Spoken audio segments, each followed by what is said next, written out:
Most of us inherit a story before we ever choose one.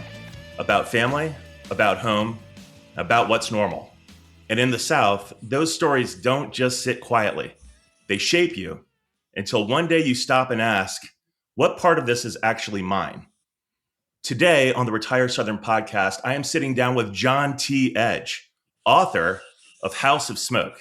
This is a story about growing up in chaos and having the courage to go back and face it. Because sometimes you don't find your life by moving forward. You find it by going back. Rooted in the South, driven by purpose, and built for living. Let's get into it. John, thank you for joining me today on the Retire Southern podcast. My pleasure, James. Please call me John T. That's what friends and colleagues do. Well, I'm honored to call you John T.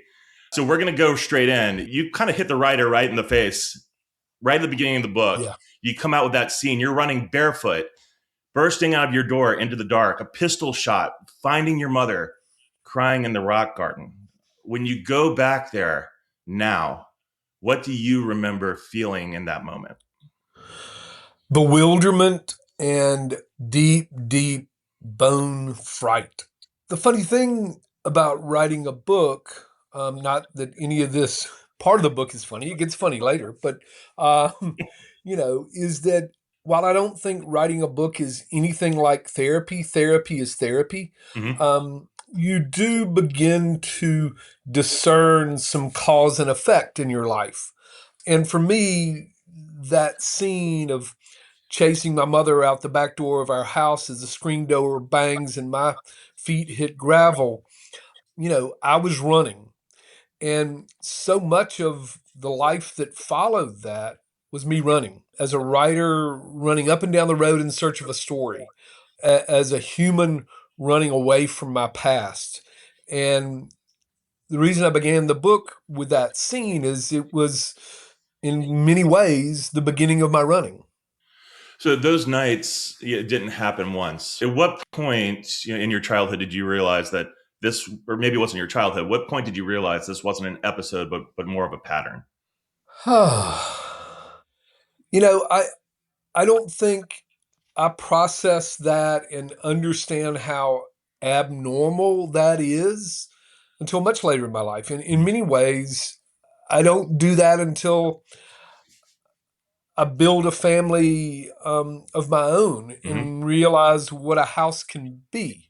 Yeah. Later in my father's life, he moved to Oxford, where we live, Oxford, Mississippi, and he lived it was like a mile and a half from us. He was in our lives, and he got to know my wife really well, came to love and appreciate her art and her cooking.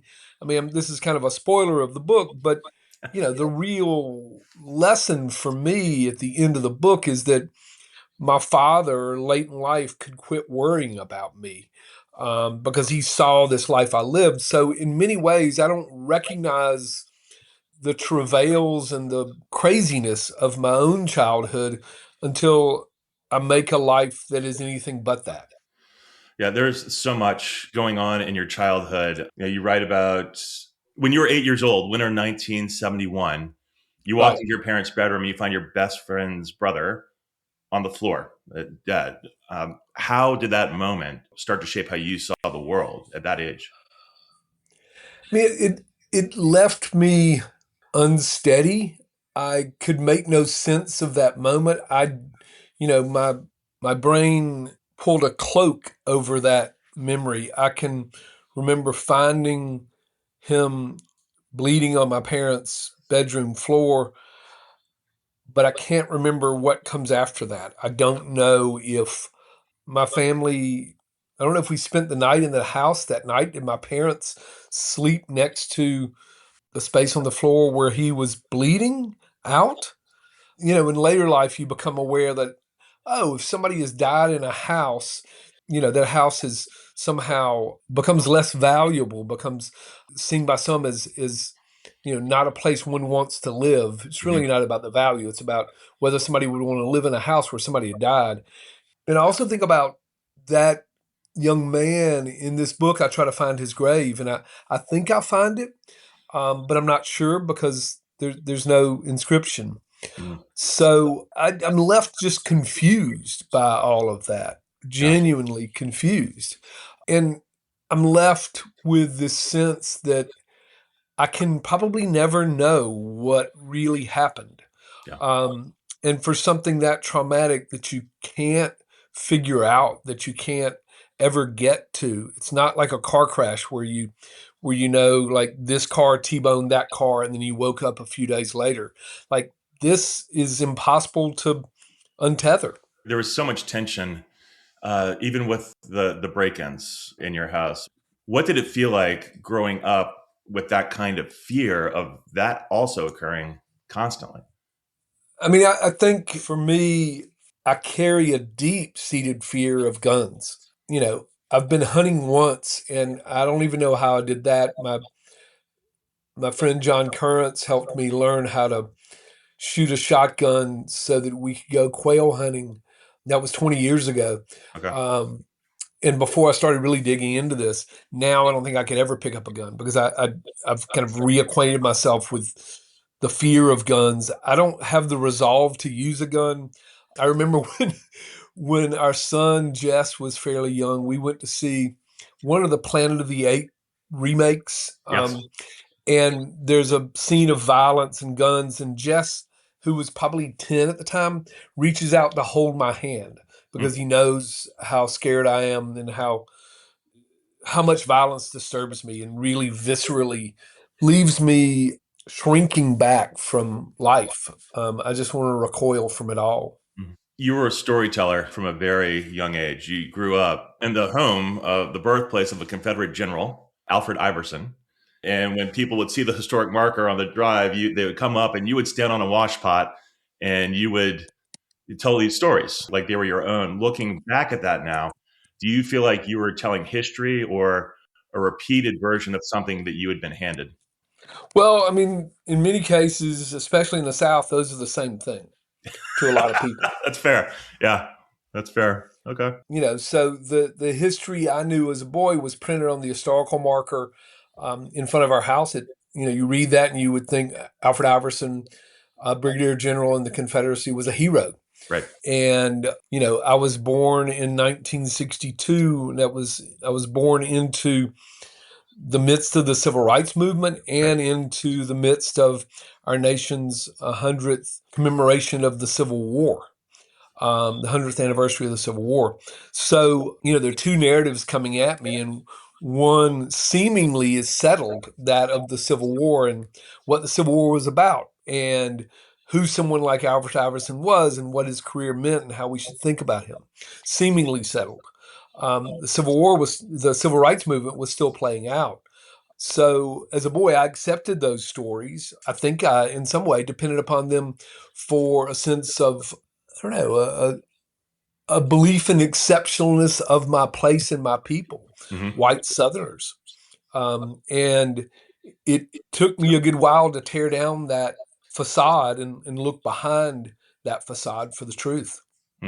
Yeah. So thank you for going back through some of those memories. I know that's probably not easy. I'll lighten it up a little bit. So you leave home and you go to the University of Georgia. So you grew up in Clinton. You go Yep. to University of Georgia in Athens, and you had a good time. Right? You pledged Sigma Nu fraternity, and there was one story in particular because you guys would always have bands come to the house. You love music, and we all know that when you're at Athens, REM was coming out and doing their thing. And you tell the story about there's a party going on, there's a band, and Michael Stipe's actually in the corner filming the band. And I think one of your fraternity brothers roughed him up because he said he looked weird.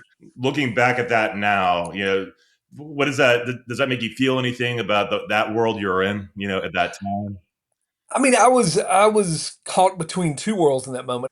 I think I see in that moment the two poles of my life: conformity via some of my fraternity brothers who were hyper conservative in their politics and hyper conservative in their ideas about life on this planet, and then this burgeoning idea in me that I wanted to be an open minded person. I wanted to experience the world. I wanted to be tolerant of others. I wanted to make a different kind of life. And,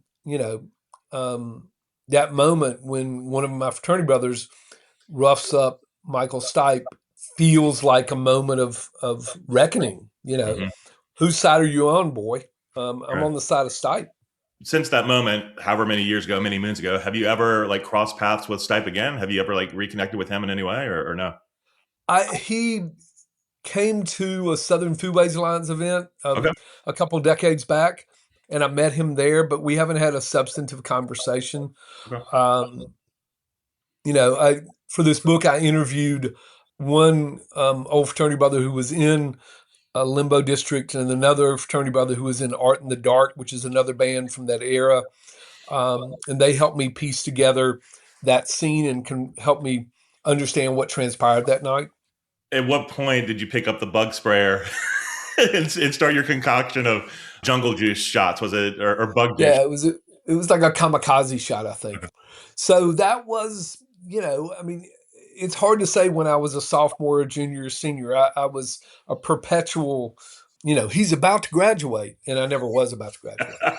Um, but I had this, this comes from my mother, and you know, many of the things I don't know, I think I'm best at or see in a positive light about myself come from my mother. Hmm. My mother's maximalism.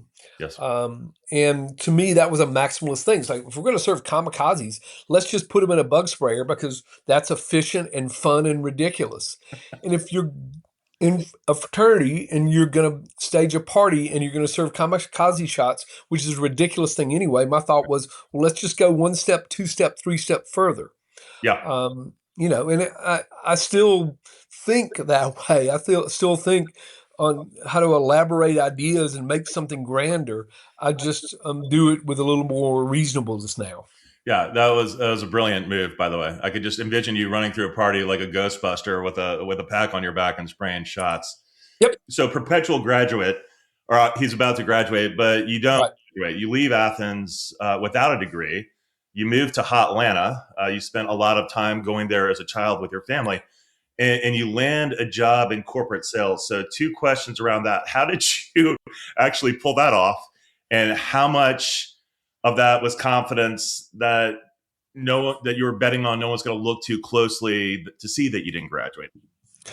I landed the job through what would be called the good old boy network. I had a fraternity brother named Bruce Hall who worked for Dun and Bradstreet in Atlanta, Hmm. which was the first kind of corporate job I had. Um, and Bruce vouched for me. There were other fraternity brothers who also worked for that company, and I could talk a good line. I could present well. Hmm. And if we found my old resumes from that era, we would see a listing of probably what I majored in, but not a degree. What was your role in your first job? Tell me a little bit more about that. What would you do? My very first job, I worked in a restaurant Right. at Guest Quarters Hotel, and started as a bus guy and waiter, and then in a year I was manager of the dining room. I mean, I loved that world, but I realized that was required, at least for me in that moment, more brawn than brain, and I felt like I wanted to try something new. So this next job was selling a data stream of financial information Hmm. to people who were making credit decisions and loan decisions. Sure. This was Dun and Bradstreet I worked for. Hmm. A complete departure. But I was selling an intangible. In many ways, I was selling this data stream, not a product, not something you put on your desk. And in a lot of ways, I'd been selling an intangible, been selling ideas all the while. Hmm. On the top of that wash pot, I was selling an idea about the Confederacy. In my fraternity, I was selling an idea about, well, if we're going to do this, let's just go up, let's ratchet it up. And in my life now, I work in ideas. So it in many ways, my whole career begins there naturally. So you're in Atlanta and you're working, but then you make a decision that changes everything. You go to Oxford. So what was the catalyst for that? What was the moment you knew you were going? Well, I was in Atlanta during the run up to the The The Olympics. Olympics. Okay. Yeah, and that made a big influence on me. I saw and heard journalists descending from around the world to come to Atlanta and the South and figure it out. Hmm. And they were reporting in from like Tarpon Springs and the sponge divers in Florida. They were reporting in from Gullah and Geechee culture and places on the Georgia and Carolina coast. I realized that there was not in this moment. I realized there was not one South, the South I knew, but there were many Souths. Hmm. And I also began to realize in this moment that the narrative I accepted about the Confederacy and about the honor of someone like Alfred Iverson was a fiction. So I wanted to go back to school. I'd made enough money in my jobs. I'd made enough money to afford to take a chance and quit my job and sold my house in Atlanta and moved to Oxford, Mississippi. With the idea that I'd go back to school, finish my undergraduate degree, and then go get a master's degree in Southern Studies. I was single. At that point, I didn't have a girlfriend. I could take a chance. I remember just, a couple of years before with friends, I'd gone skydiving. I mean, I was pushing myself to step beyond the life I was living in Atlanta, which was great. I loved my friends. I loved my neighborhood. I'd bought a house, but I knew I needed to push myself to try something new, to find, as Joseph Campbell would have put it, to find my bliss. So, what did Oxford give you that you had not found anywhere else initially? I mean, Oxford gave me a community that shared in my quest of trying to figure out what the South was and what my role in the South was. That's what it felt like when I stepped into it. There's square books Hmm. right on the Oxford Square where I get a part-time job, where authors come in from around the world because they want to be in the hometown of William Faulkner, and Right. and there is the Center for the Study of Southern Culture, founded in 1977. And I step into that world with really smart professors and really smart graduate students who don't have the exact same question in their head that I do, but have comparable questions in their head. Yeah. So I entered into a conversation when I stepped into Oxford, and I entered into community. Yeah. Yeah. It really seems like that's where you really started to find your stride. You pitch a story to the Oxford American about working a lucky dog cart in New Orleans. And as Yeah. a Orleanian, native son, like that's where I grew up. That struck me. So I just have to know, how did you convince them, to let you do that? And you also have to tell me just more about that experience, like your best story from working that cart on Bourbon Street. Sure.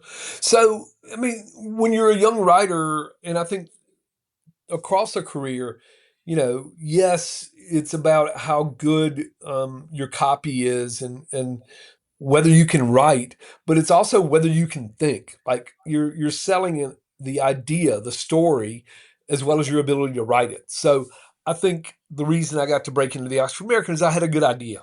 There was a book coming out at about the time I wrote that article called Managing Ignatius, and it was by a guy named Jerry Strahan, who wrote a book about managing the people who run the Lucky Dog carts. Mm-hmm. And the Ignatius references to Ignatius Riley, the protagonist of the novel Confederacy of Dunces. Mm-hmm. So I pitched to a literary magazine which cares about such things as a Pulitzer Prize winning book, Confederacy of Dunces. And then I had action. I had like, okay, I'm going to work a cart for 2 or 3 nights leading up to New Year's Eve. So that's a good pitch, Mm-hmm. right? For a literary magazine. And Solid. that's really all I had. I didn't have a lot of clips. I hadn't written a lot. I got a really amazing edit on that piece from John Jeremiah Sullivan, who is, a really accomplished writer. At that point, he was not long out of the University of the South at Sewanee, and the magazine worked hard with me, for me, to make that piece better. And I learned so much. And over the next 20 years, I wrote a column for that magazine Mm-hmm. and learned so much. That was like, I didn't really, until I went back and got an MFA, I hadn't taken writing classes. My writing classes were writing for the Oxford American. When you go back to New Orleans, because you go often, do you ever Yeah. nostalgia Eat a Lucky Dog? Just curious.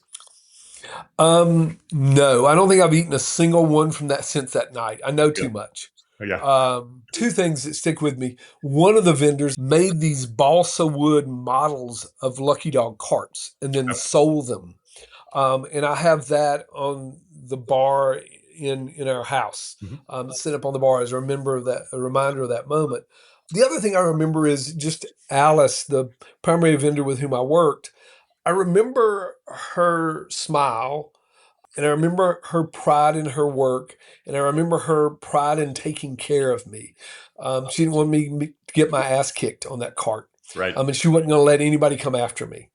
There was real kindness in her and real joy in her work, and I just, she's such an amazing character. I really came to respect and like her a great deal. So your momentum's building at the center. Things are happening. Biking range, which I didn't even realize until reading your book, is based out of Mississippi, but they make a donation, and the center basically green lights your proposal for what would eventually become the Southern Foodways Alliance, as long as the Dun and Bradstreet salesman, could find Right. dollars to make it real. So how did you find those matching dollars? How did you raise that money to make it happen? I used the skill set I developed in corporate jobs and sold.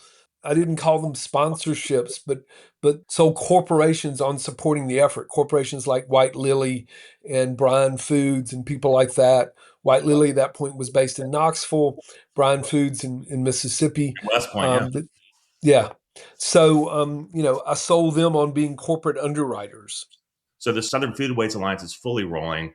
After Hurricane Katrina, you guys step in to help reopen Willie Mae's Scotch House in Tremay.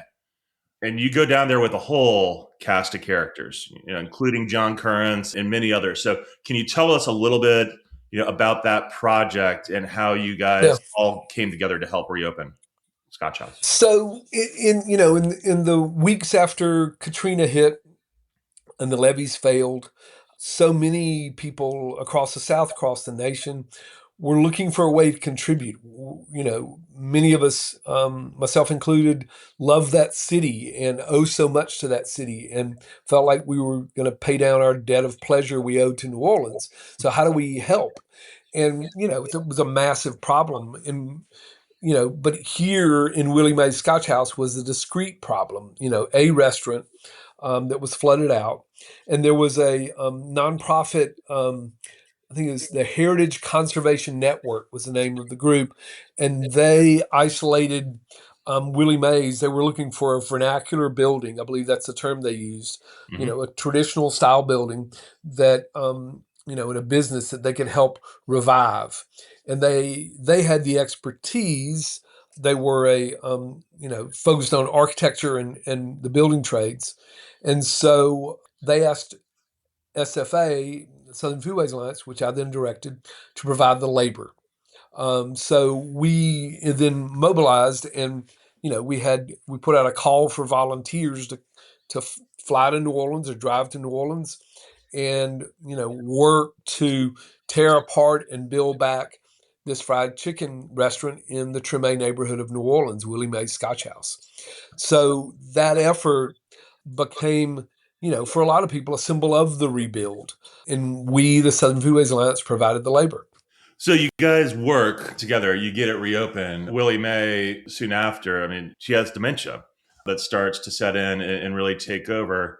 And so her great granddaughter, you write Carrie, who was studying to be an attorney, she basically, folds back in to help her great grandmother. So how has your relationship with Carrie evolved from that moment? Well, I write about this in the book that, I go back to see Carrie, Mm-hmm. a decade plus after the anniversary of Katrina and after our work is completed. And, I recognize in my conversations with Carrie that Carrie never asked us to do this work. Right. Willie Mae wanted to rebuild her restaurant, but we did something as well-intentioned volunteers that ended up setting a path for Carrie that diverted her from law school into the restaurant business. based on what Carrie says to me, she's really happy in the restaurant business now.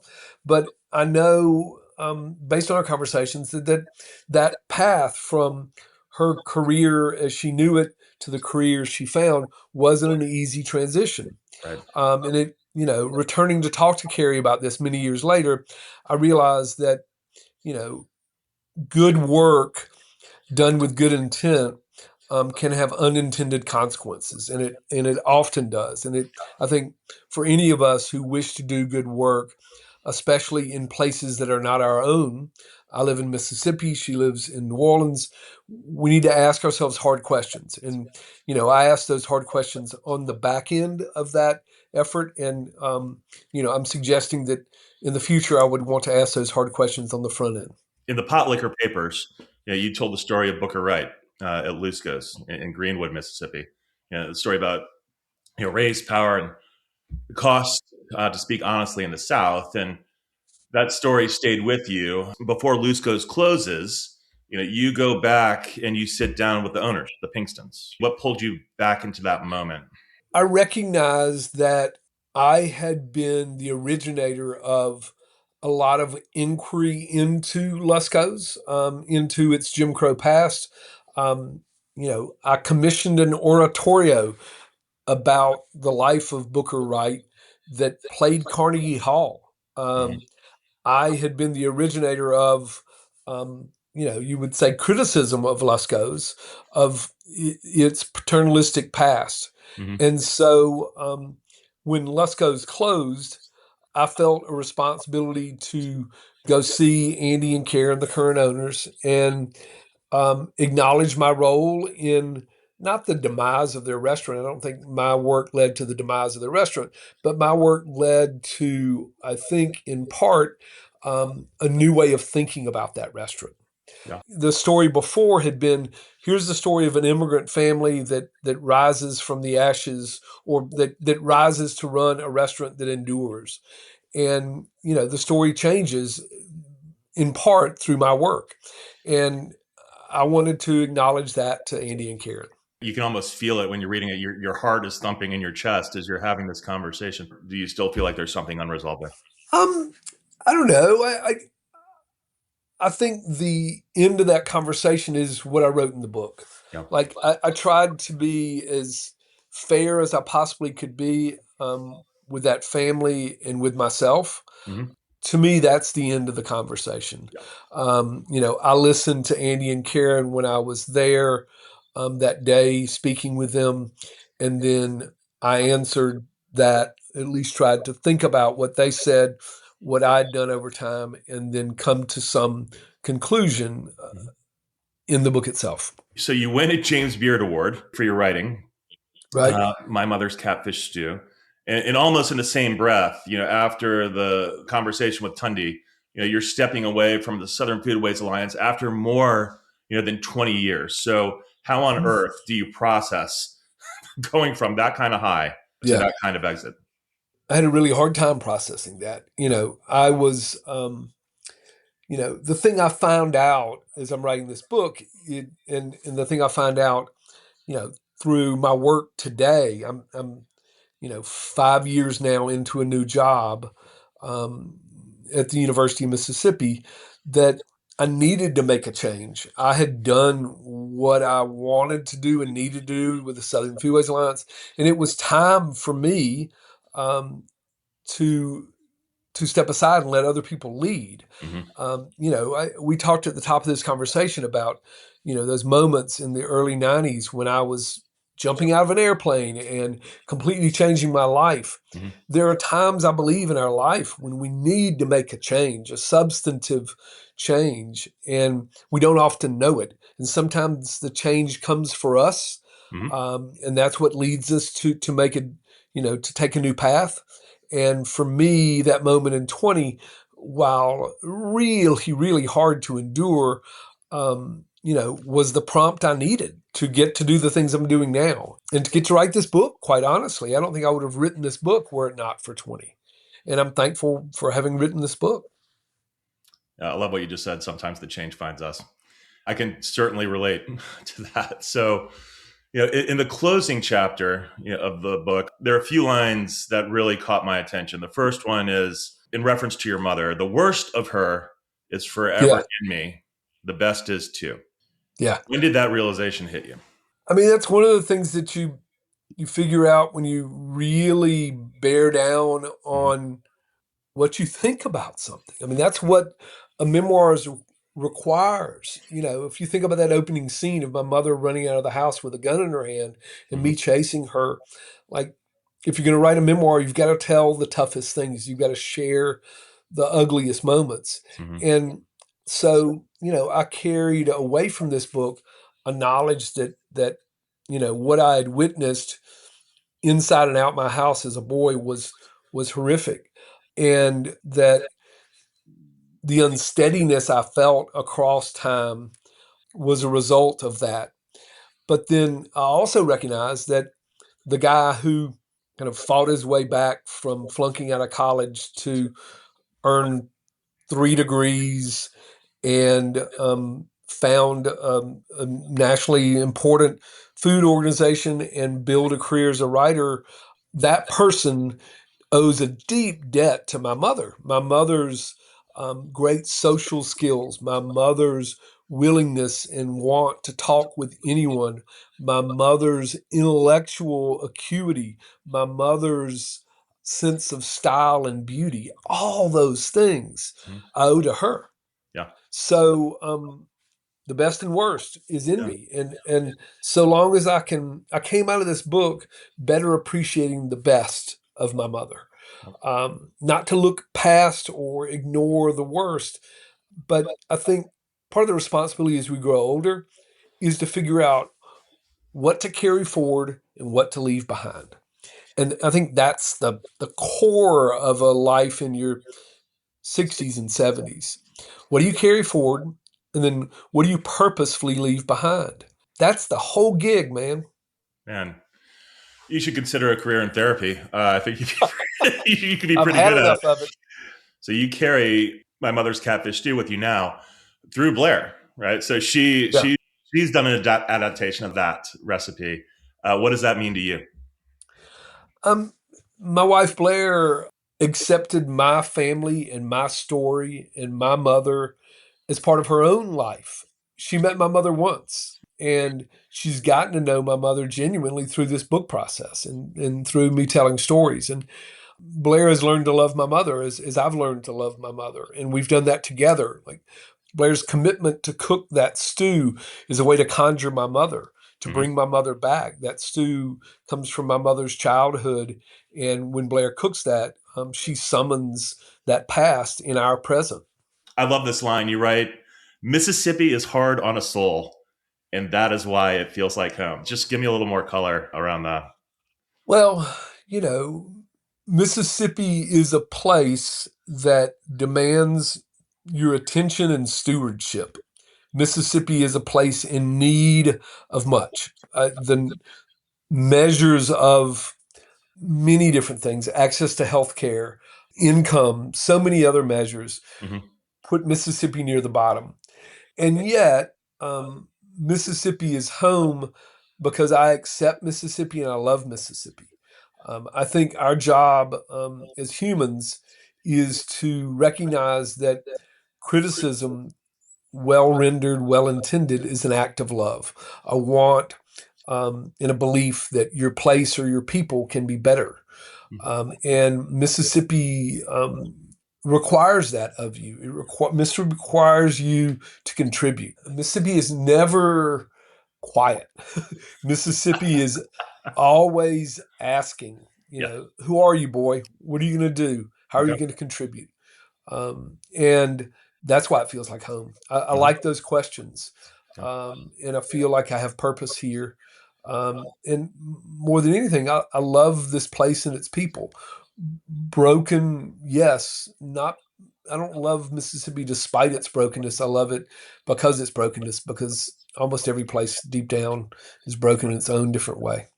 You say twice, after I stepped into conversations about slavery and its aftermaths, I paid a price. Once I went down on principle, the second time I went down on flames. Just give me a little bit on those moments and what they cost you. Sure. So The first one was I detail in the book an effort to erect a sculptural commemoration of the struggle for equal access to education at the University of Mississippi. So when I was a graduate student um, in Southern Studies at the university, I helped start an effort to erect a sculptural commemoration of that fight for access to education that ended in the riots that accompanied Meredith's admission to our university. And that effort I helped lead went south. And in that moment, when I was at loggerheads with the chancellor of our university over what sculpture would be erected, I went down on principle.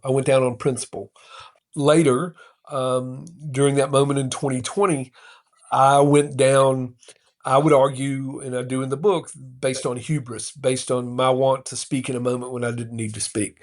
So that's the flames. I can't say it enough. The book is truly amazing. What is, if someone wants to order the book, listening right now, what is the fastest way for them to get their hands on it? Well, I mean, you could use Amazon, but you could, that would get you something fast. But if you wait a couple more days, you can get a signed copy from Lemuria Books in Jackson, Mississippi, or if you want a signed and inscribed copy, you can get one from Square Books in Oxford, Mississippi, where I live, and I can walk the 4 blocks from our house to there to inscribe it for you. You can get the book I mean, it's published by Crown. It's widely available. We're in a second printing, thank goodness, Okay. and it's finding lots of readers. And I'm so glad the book found you as a reader, James.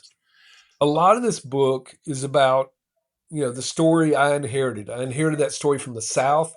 I inherited that story from my family. The story that I was told inside my house and the story I was told outside my house. And I think what I learned writing this book is that I have across time tried to rewrite that story again and again. And I think that's in many ways what all of us do. It comes back to that idea of inheritances. You inherit something from the place and the people you inherit stories from your family. And then what do you do with them? Mm-hmm. How do you interrogate them? What good do you do in the world? I don't mean to be so darn earnest about it, but because I've got a real playful streak, and this has been a serious-minded conversation. And I think there needs to be buoyancy and joy in all of this work too. But I do think it all comes down to that. Like, how do you rewrite the story you were given? Mm-hmm. It's the one that was handed down to you, and what do you make of it? That's what I've tried to do in this book and in my life. Well, that's amazing. John T., Thank you. this book is not just about where you came from. You're right. It's about what you do with it, the stories you inherit, the ones you question, the ones you decide to carry forward. So House of Smoke does not give you easy answers. It does something better, in my opinion. It makes you look at your own story and ask what is true and what is not. And maybe more importantly, what are you going to do about it? So if something in this conversation has stayed with you, please go read the book, because this is one of those stories that does not leave you when you close it. Thank you for following Retire Southern, where we are rooted in the South, driven by purpose, and built for living. Listen, read, and live. And we'll see you next time. Thank you. Thanks, James.